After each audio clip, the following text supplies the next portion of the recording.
52nd chief justice of India, অর্থাৎ বর্তমানে যিনি আমাদের ভারতের সুপ্রিম কোর্টের যিনি প্রধান বিচারপতি, তিনি হলেন ভূষণ Ramakrishna Gavai.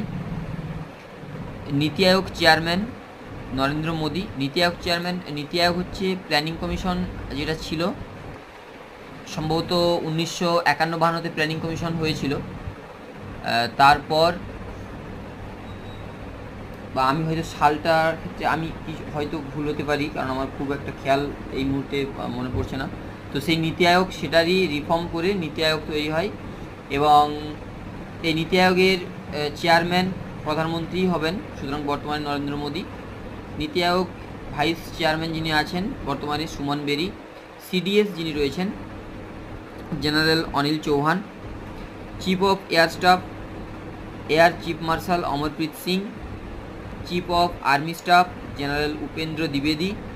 Chief of naval staff admiral Dinesh Tripathi. 26তম আরবিআই গভর্নর যিনি রয়েছেন তিনি হলেন সঞ্জয় মালহোত্রা। 25তম আরবিআই গভর্নর জেনারেল গভর্নর কে ছিলেন তোমরা আমায় কমেন্ট বক্সে জানাবে।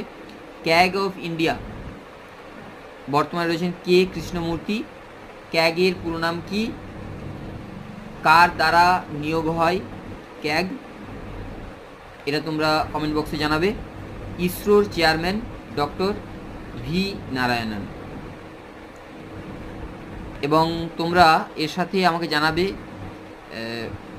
58 অর্থাৎ 50তম চিফ জাস্টিস অফ ইন্ডিয়া কে ছিলেন ভারতের। Thank you so much.